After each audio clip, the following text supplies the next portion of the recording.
Yeah, I got Craig doing social now. You just got to like implement the history in the record books, and now he's I mean, Craig the GBT. man watches History Channel all the time. We should have known this. Craig He GBT. watches like The things that people like to know. I agree. It actually, I think it's. I bet you if you take a look at how many final, I mean, we have to just like we're like LeBron James. We're just like only worried about finals appearances. Like, doesn't matter about wins at this point. Yeah. Welcome to the Front Office, the show where we take you behind the scenes of Princeton 3x3 and dive into the world of FIBA 3x3 pro basketball. when we won against Christchurch and then we beat San Juan in like 2 close games, I'm like, we haven't had a lot of that organizationally to like understand how to win those types of games. Yeah. You know, to be in those pressure situations where that then, you know, when you're playing Utsunami in the quarterfinal, like, can we figure out how to win that game? And we do, right? 21-20. But some of those young guys, they just don't have that experience. Like, I think that's something that we also kind of take for granted sometimes of playing 3-on-3 for 8 years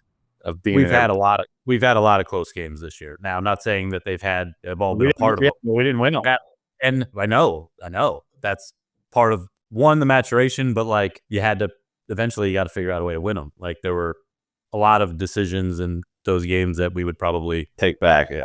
want to adjust a little bit. You know, Well, that was one of the things that stood out to me this weekend when they, when it was 19-19 or whatever. I forget where we went up. We were up, but we had 19, maybe 19-16 or something. And like everyone knew exactly that backdoor play to go to Jerome. Like we were going for a one.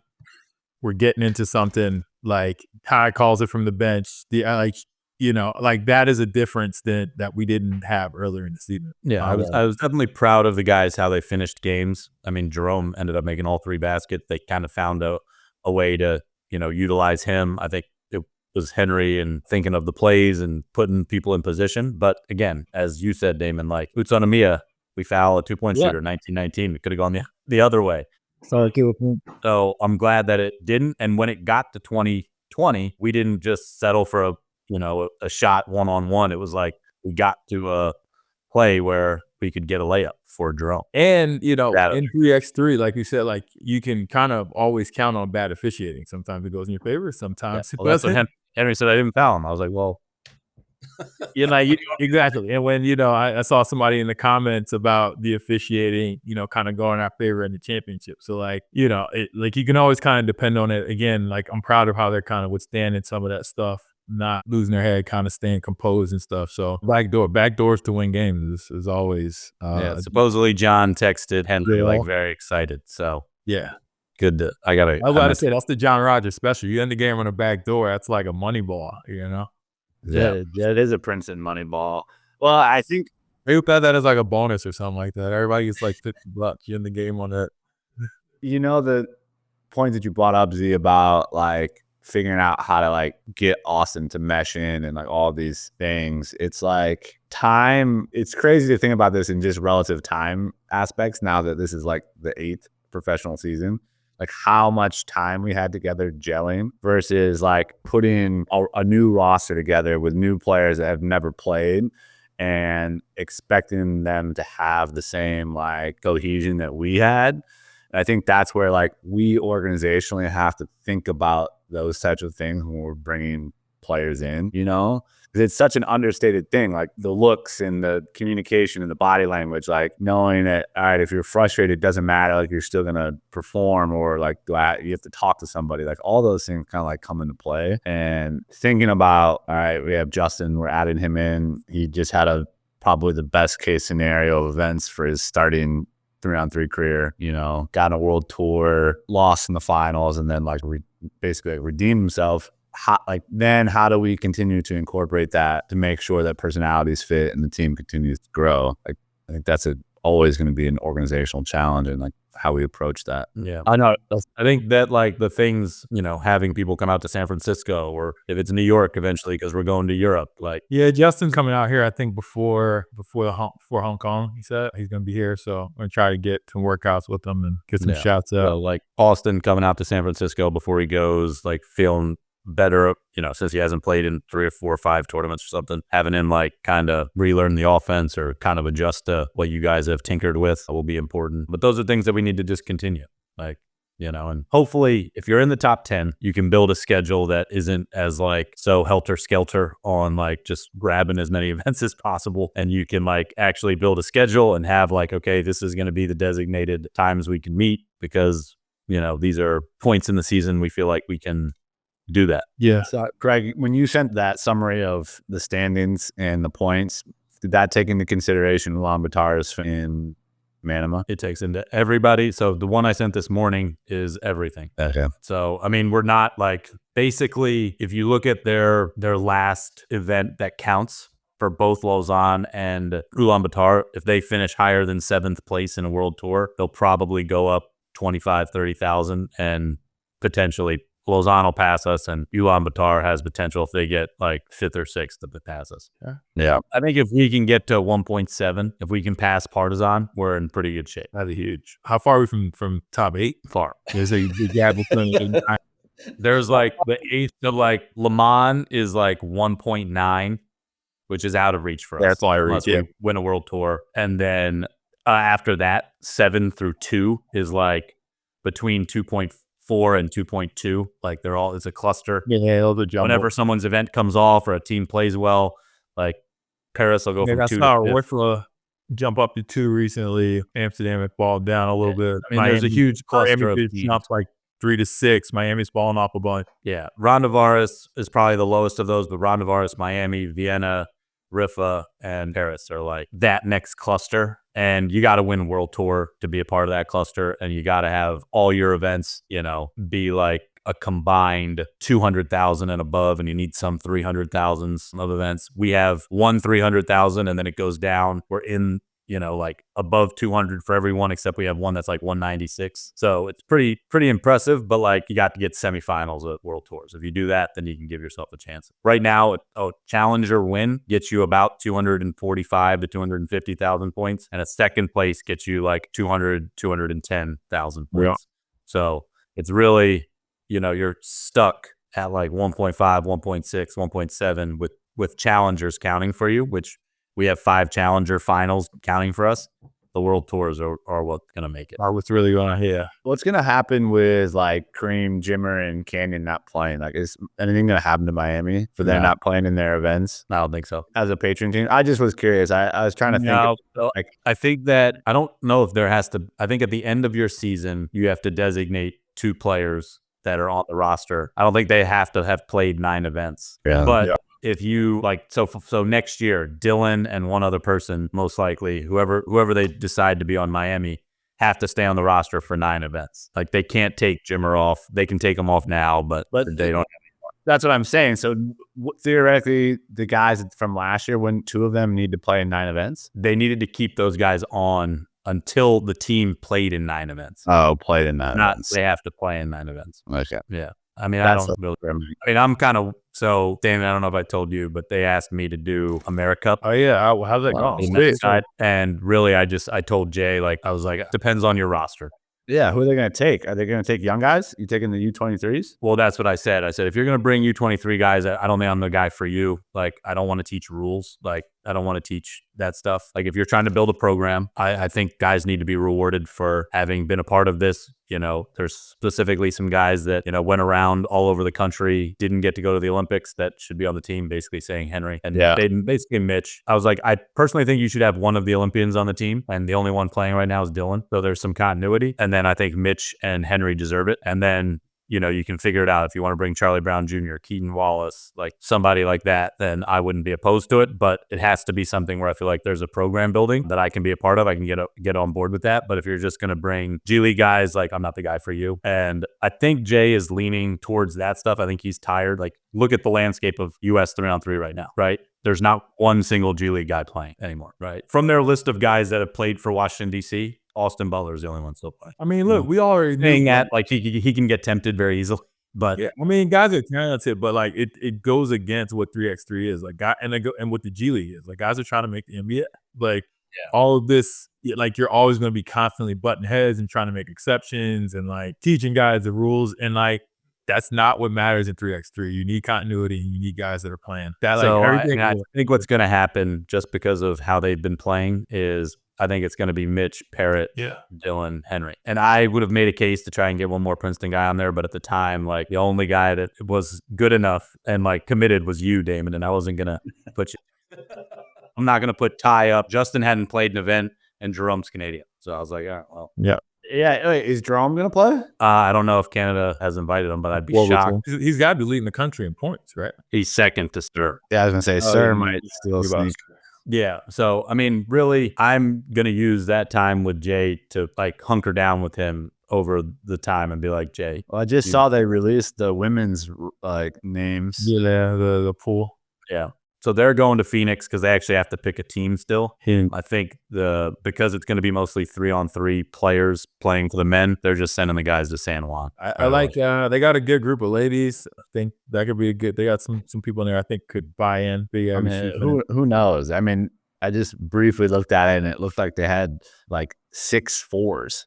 Like everyone, they just only go after 4 players. I'm like, who's gonna dribble the ball? Yeah, or positionless. Now I can't really comment on that because when I had the U23s, I picked a team of literally 4 power forwards. There's some elections right now. Are you guys? Did you guys see that come out today or the other day? USA elections? Yeah. No. Some for like more committees or something. But I saw 3x3 on there, like U3x3. Yeah. It's all volunteer. I'm going in with it specifically to be like, Jay, like you keep asking, Damon to do stuff, Z's doing stuff, I'm doing stuff for you. Like, I'm going out there next week. I'll be in Colorado. You gotta throw the phone. Like you can't just send trainers with Miami, which is Omaha, like, and think that this is going to continue to fly.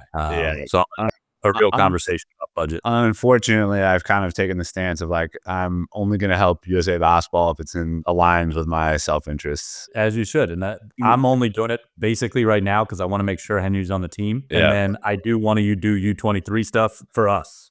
Because, this Justin stuff has been great with Cade. All I do is text Cade during games. Like, hey, you watching? Like, what do you think? Like, yeah, it's just a shitty thing to have to say, though. Like, because that's just not the approach that, but it's just what everyone else I mean, they're like, what's it called? They just suck your blood. And, like, there's no. Trilogy Village. Like, they literally use. Dan Rady's, come on. The old Dan Rady's Pillager Village. Yeah, they literally try to pillage our village. That's the best way to put it, for sure. So anyway, here's a question for you. This is I got a whole list of questions. We got to start. Yeah, but I want to ask one question. So I did some math. 8-year career. I don't want you guys like doing math in your head. Just 15 seconds. How many finals appearances do you think Princeton 3x3 has made? 8 years, final, all events, or just pro circuit? All events. Challengers, World Tours.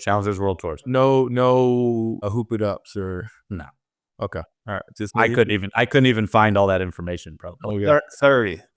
30 finals appearances. That's it? That's you think 30? You think that's it? I was gonna say like 14 to 17. That'd be in that range. 14. I mean, if you guys averaged it out, you guys would almost be perfect. 23 finals appearances. Pretty good. So that's what, 3 a year, 3, almost 4 a year. Yeah, but you take 2021 completely out of it. Yeah, true.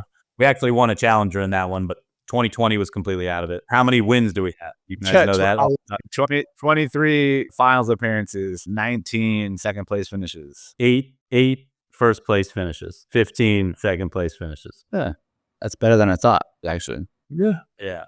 So we just tied Harlem for the most in that span.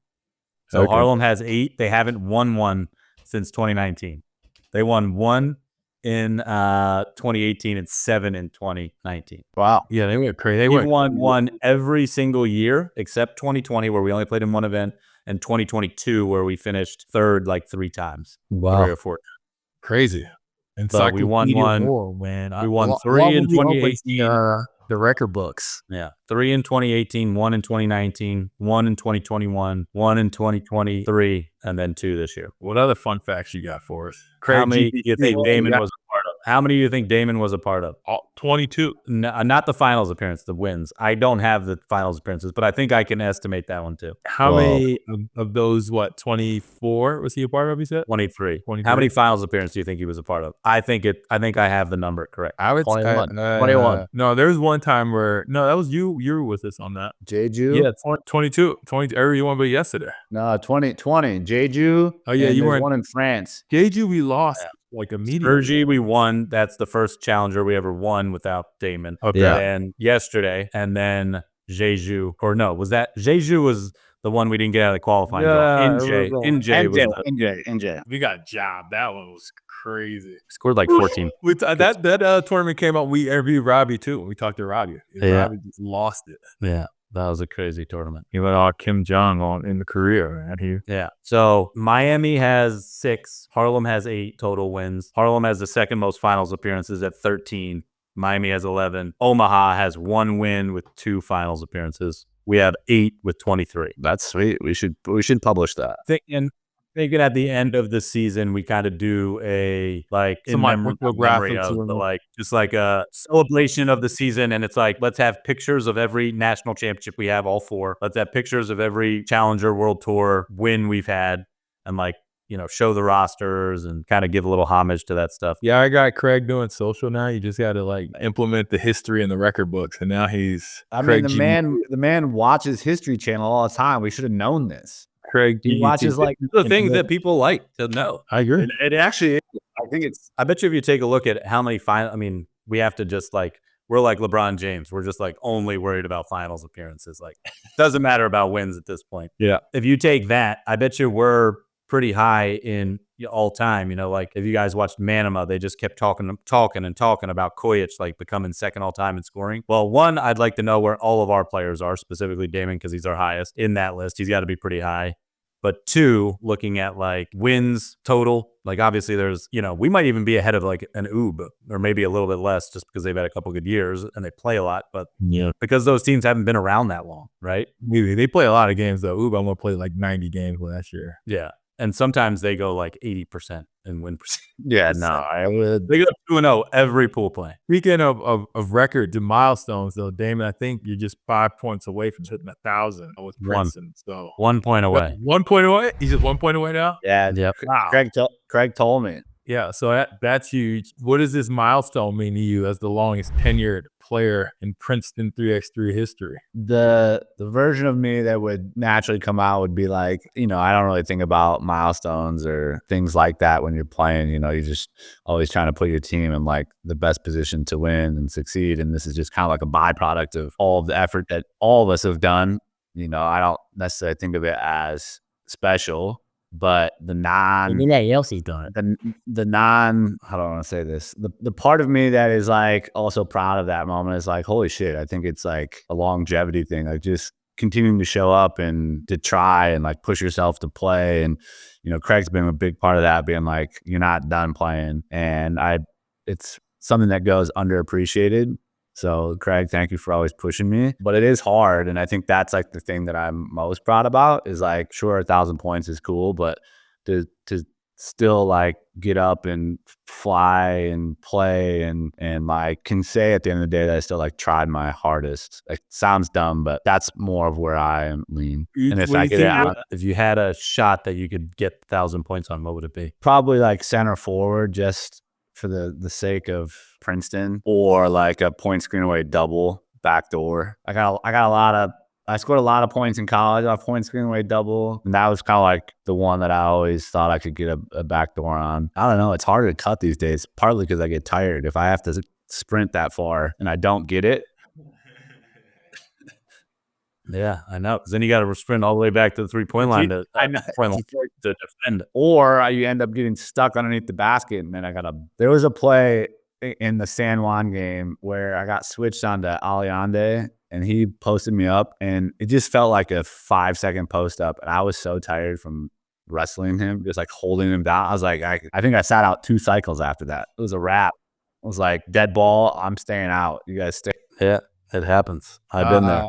when you think back, is there like a particular game or moment, 1,000? Like if you think about like what was your biggest? No, you can't think about national team. This doesn't include national team. I already know where you're going to go with that. So new moment. Think of another moment. It's got to be a Princeton moment. Yeah, no, I mean, I think for whatever reason, this is where my brain immediately went, was to LA World Tour Final. Yeah. And typically, you know, when playing with Robbie and Kareem and Canyon even, and some of these, like, scoring wasn't always like my role. And there were day 2 moments where, you know, I just would feel it. And I think the World Tour Final against Le Mans, I think I outscored them finals. Like, You don't say something like that unless you know. So you outscored them. I think it was close. It was like tie. It was like the same, 14-14, like whatever. But I think, like, when I think back to scoring, like, for whatever reason, that game sticks out in my mind of, like, it's also our first World Tour win. You know, there are some game winners that have happened. You know, we joked that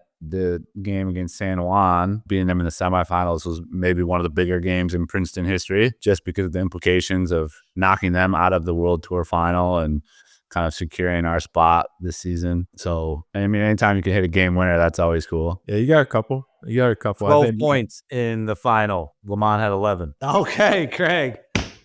12. Yeah. We only He scored 11. didn't even have to look that up either. He knew that right off the No, top. I did. I looked it up. I remember being a He little. really didn't help you much. Zaire went 3 for 3. He played well. Me and Kareem went a total of 1 for 13 together. And then, you know, they shot 1 for 17 from 3 in that game. Yeah, jet lag, motherfuckers. About time they had to come to our neck. Interesting. When we to played me, in first win, we got drug tested. Right, that was the first time we got drug tested on tour. The one and only time on tour. So speaking of jet lag, in Taipei, the 4 teams that made the finals were teams that had been in Taipei for a week. So all of the other teams that had to travel in lost. Yeah, it makes sense. Which was us, Paris, San Juan. We were all practicing together, and Taipei. Yeah, we gotta get Arian and Tyler on that and like see what the correlation is between like miles traveled to events and like place finished or something. Well, that's another thing I want them to do. I want them to do for each player like miles traveled and have like a cool graphic. Graphic? Yeah. Yeah. Shit. Ariane sent us an article about Cal or somebody bitching about like their road trips for how many miles they're at to travel for their football season. I was like, we are going to quadruple that. Easy. Yeah, easily. I think that's the part that makes 3x3 one of the most difficult sports to play. Is just the travel and like the lack of on-court time you get like to prep. The sometimes, like, I mean, they've gotten better with it now.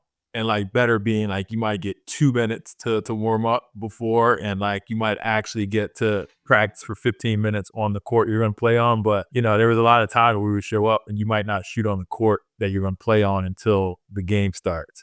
And, you know, in a 10-minute game, that's crazy. So yeah, that was Justin. When we played in Taipei, since there was a rain delay, there was no practice court, and they moved everything inside, and we had no warm-up time. We were warming up in a hallway, and Justin was like, "Is this normal?" And I'm like, "Yeah, I've warmed up in front of a Starbucks before. Plenty of Starbucks, like yeah." Actually, just do your warm-up, pop in for an espresso, go play a game. Like, oh yeah, I was gonna say it's actually more convenient sometimes. You could just get your little espressos. Yeah, you know, I need my caffeine. Yeah. But I also have another milestone coming up, Craig. What's your milestone? 1,000 points. But maybe even more impressive, I'm about to pass 1 million miles flown on Delta. Wow. That is. I'm jelly. Yeah. I'm not even at 700,000. I've been at 650 for like all year. I got to get a new job. So those guys actually, they called me, when Henry called me, asked me if could I come to the final? Gotta look that up now. Are you planning to go, Craig? No. Can't swing it. This year, I'm resigned to the fact that there's not much I can do. The only reason why I can possibly is because AK's parents are coming out here that week already anyway. So I was like, it's not a no. It's not 100%, but I don't know. We'll see. That's enough for me. I actually don't know if I'll make it this year. It's going to be close. 968. Yeah, you'll be there very shortly. That's awesome. Wow. First one. That's awesome. That might be better than 1,000 points. You extended the lead on me big time here, but this is the best year for me to have a baby because I got to carry over my status to next year. So Earl's job, I'm good. I mean, my shit's so bad that like I'm flying down to New Orleans to see my buddy Claude Pardue at Tulane. His birthday is 40th birthday, so I'm going to see him. I'm flying Southwest. I was like, the prices are too drastic for me to like deal with it. Like, and I don't get enough out of it right now. Craig off the Delta, man. Delta, I mean, it was only like $110. I'm flying one way to Southwest, one way Delta. That's Delta. You almost lost your most loyal customer, man. They better get you on the phone. Yeah.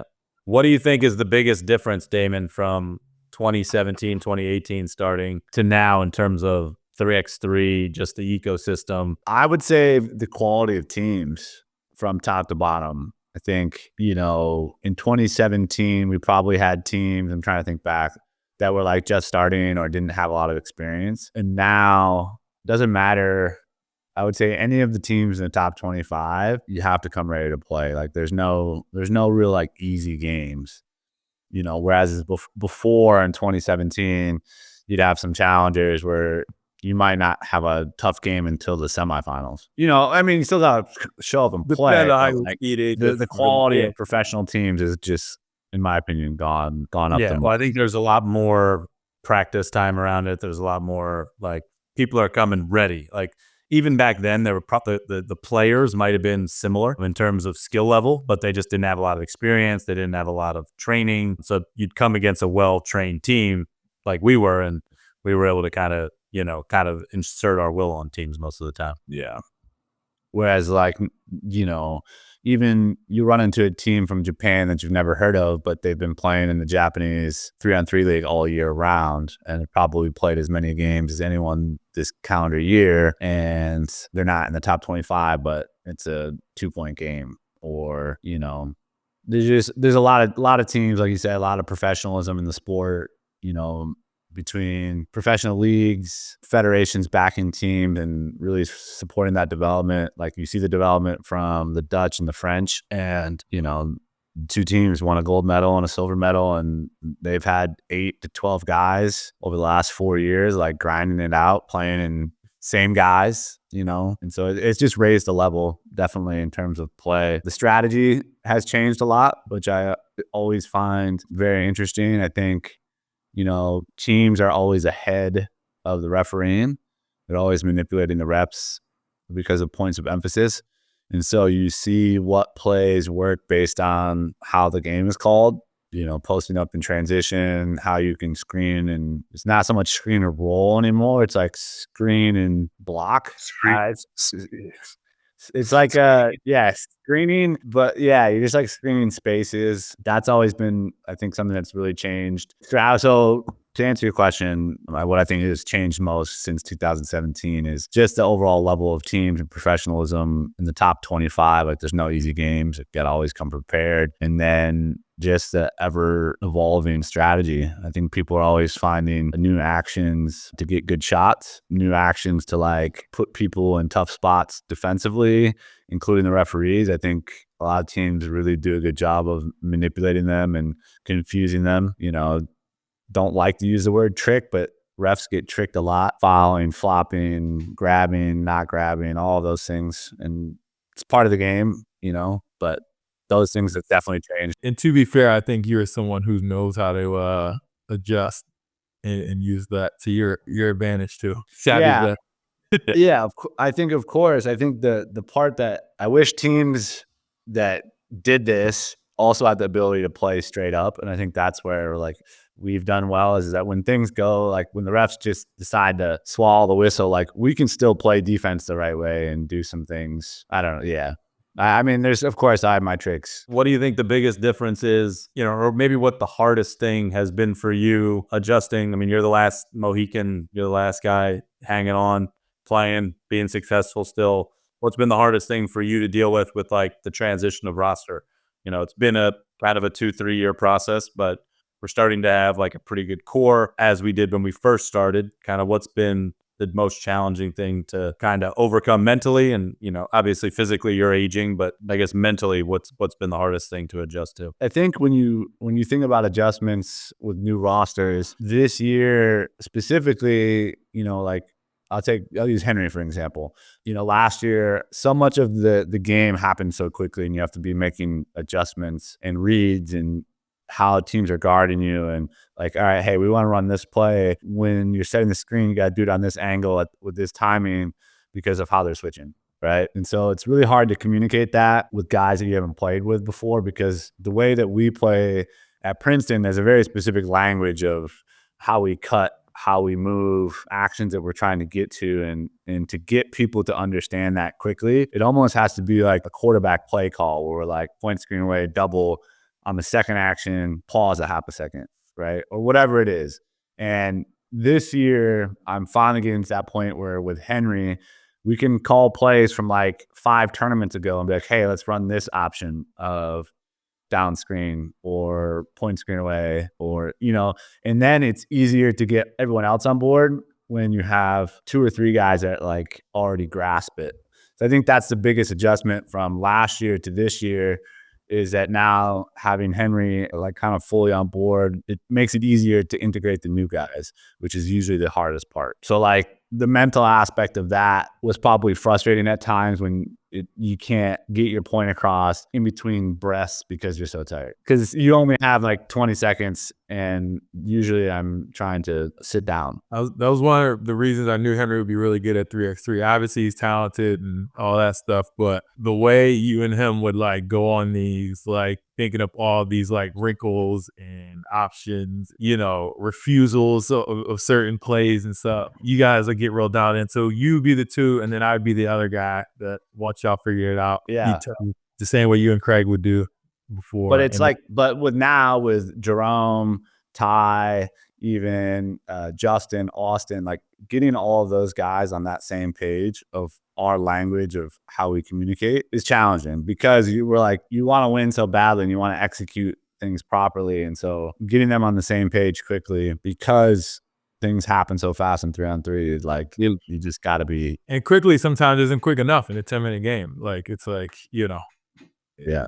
It's almost. I think that's why I was so proud of the guys this past weekend, because it seemed like, and you never know unless you're there, hearing the communication, hearing the play calls, that stuff. It seemed like they are starting to have that, kind of synchronization, so to speak, as players. And that's been the hardest part, kind of finding that without us. And you've been kind of the last link to do that. But if we can, and that's kind of what I talked to John Rogers about, like, been the hardest thing for me as someone not playing anymore, to like help them understand those little things that kind of we took for granted maybe, and get to that point. And that understanding that was going to take time was hard for me and probably us and probably you, Damon.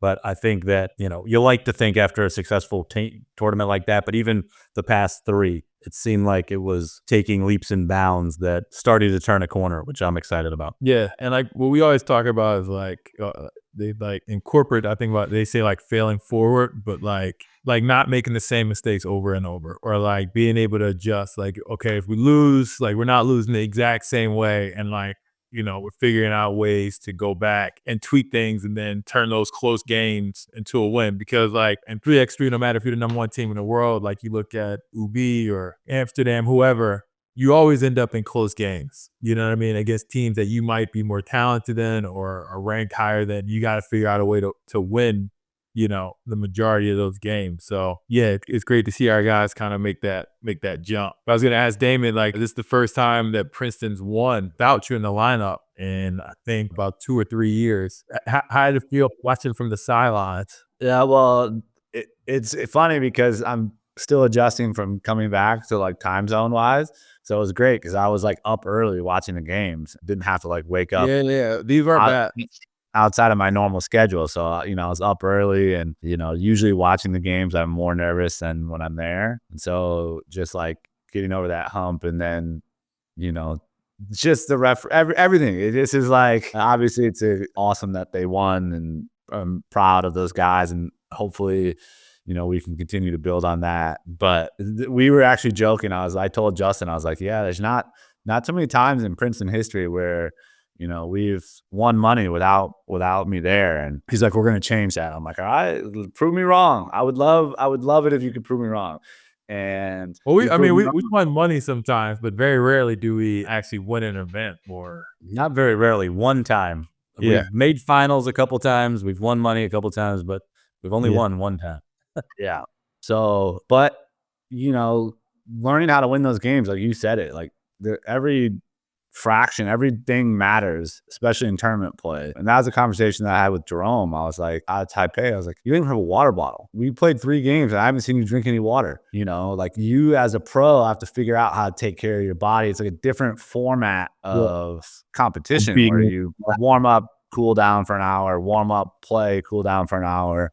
And do you have that same pep in your step? Like, what did you eat? What snacks are you eating? Like, do you have a sandwich? Like, all of these things, you know. And so hopefully he took some of that into DeQuinn and did a better job. Obviously, he won MVP, so I would like to think that he did. But, you know, those are little things that guys got to learn to do as well. No, I think you're right. I'm thinking back. I'm trying to think back when it was, but I remember texting him in the last few weeks that, you know, he was just playing better. Like, you playing the best tournament whenever October 21st was. So yeah, I think those guys are making those leaps and getting better. So I specifically tried not to text Henry during this event. If he texted me, I'd respond and like give him my thoughts. Were you guys in like a lot of communication with those guys?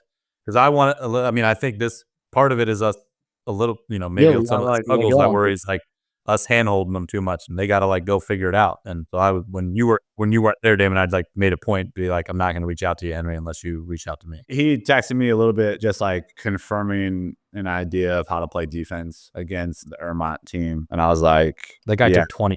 That was great. That was Crazy. I had 20 shots. That's nuts. I didn't think I'd taken 20 shots out 5-on-5 game. I'm sure you have. I'm sure. We had a big football weekend too. As a proud Michigan native and Lions fan, man, how does it feel watching the Lions come back from the dead? You know, we talk about culture in sports, and you got to have locker room guys. And I think Dan Campbell, the head coach, realizes like we got to build a culture in Detroit, and one that the city can get behind and the state. And I think he's done that. Like, I think he wants to play like dogs. Like, we go for on 4th down. We went down. First of all, we hard snapped against Green Bay. Dummies fell for it. Moved the ball up 5 yards. It was 4th and 8, and we were going for it. And then he went 4th and 3 on the goal line and threw a fade route. Like, you just got to have some of that confidence. And I think he's done a great job, and a ton of fun watching them because it's been 39 years of suffering. Now we have a chance of success. So, and you're a big football fan now that you're playing 5-0. 5-0 is my favorite fantasy league of all time. I watched more college football in the last. Great. I was surprised you picked 5 NFL games this week. I kind of panicked, and I wasn't confident about any of my college games, and so I just was like, all right, I got to go NFL. I knew 4-1 like the last 4 weeks. So. I knew Penn State was going to lose to Ohio State because they never beat them. Craig told me that, and I was like, it just is a rivalry game. I feel like anything can happen sometimes. It's not as big a rivalry as you think, though. No, it's not. Like, They've won like the last 12 or 13, I think. Something crazy. Like, without even having to look it up, I know that every year, anytime Penn State even gets like close to sniffing college football playoff, they lose to Ohio State like without fail. So I stayed away from I told you 2 ones I was really confident on: Minnesota and Ohio State. Yeah, and they were both locks. I took the Minnesota one. I saw that. I went 3-2. I still haven't gotten paid my money for my 5-0 week though, bastard. Give me my 100 cents. Just email. I want to roll it up like into another bet. You're like, can't double it down. I don't think they do that. We got another big matchup in college tonight. Basketball, Lehigh Brown, Lehigh Northwestern kicking off the season. That's why you think I'm wearing this. I want to see if you say anything.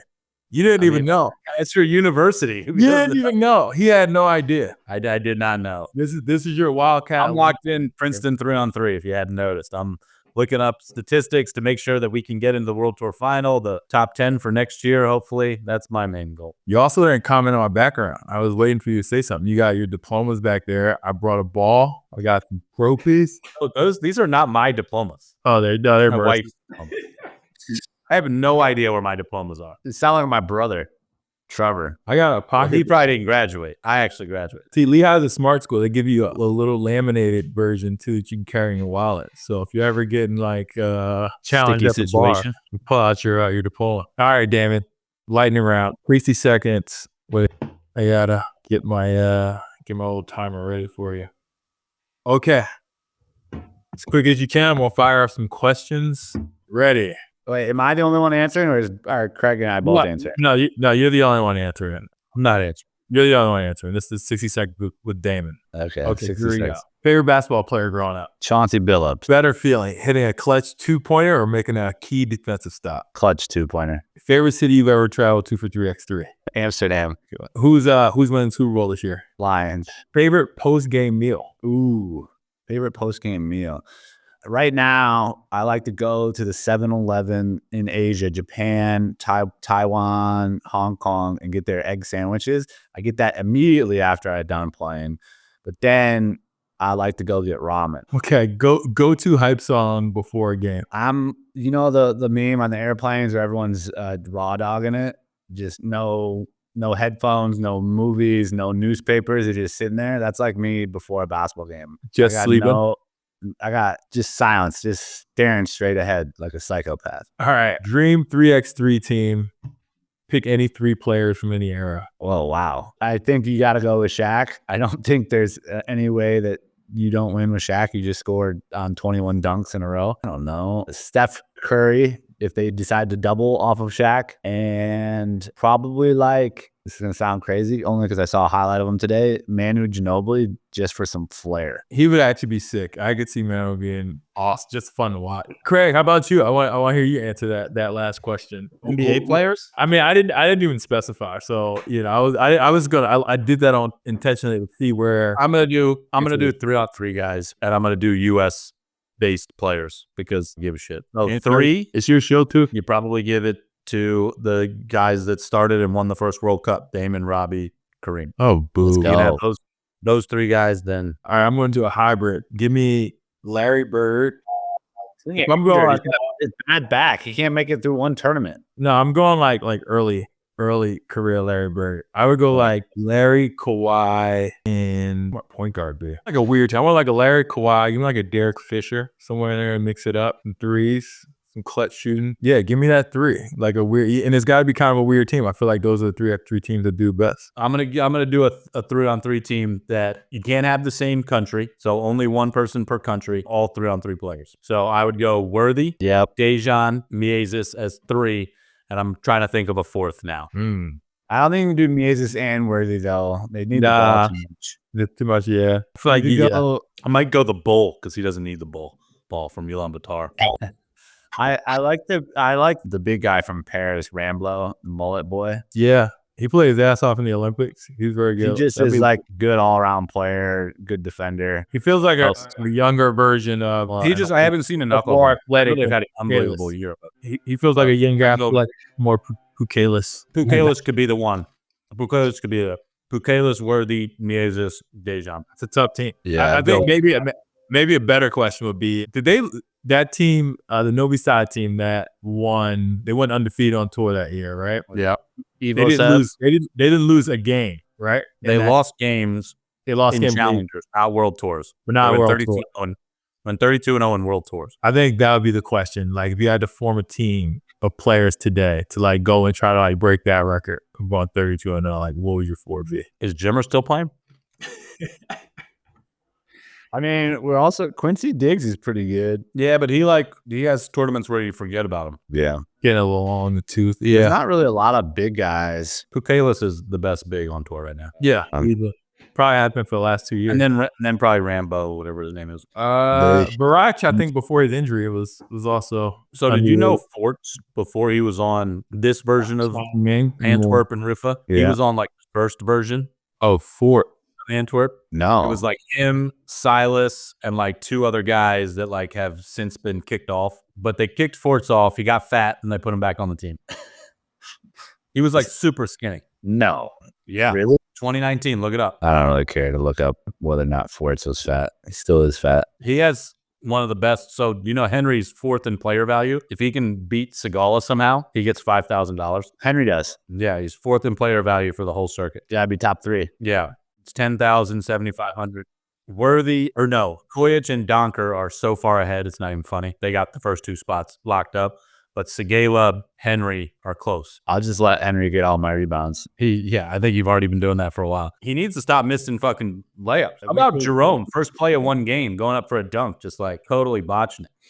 Oh yeah. Yeah, the start of that championship was you missed like 3 How many? layups. We had like 7 offensive rebounds on the first possession. It's crazy. Yeah. I was talking to Henry about what their strategy was against Amsterdam was kind of attack worthy. I think that's a good play because he gets like annoyed when people like continue to like screen him and stuff. And Yeah. he like gets up. Like Henry got a back door, somebody got like a front cut, like he'll take a dumb foul. Like he just like kind of is like nonchalant. Yeah, that's a good point. It's just, yeah, but he is good. Like he's got quick hands and he blocks shots. But I think the point you made is like just frustrate him, make him annoyed, and then he does dumb stuff like take bad shots. And especially if you're that late into the tournament, he's usually had to have a lot of usage. So you can fatigue him a lot quicker. So he started hitting front rim. Usually, like, when you catch him in the second round of a playoff, a final, or knockout semis or finals, where he runs out of gas sometimes. But at quarterfinal, as we know all too well, We haven't lost in one semifinal this year. We either lose in the quarters or we get to the finals. go for broke, baby. That's not true. We lost in one.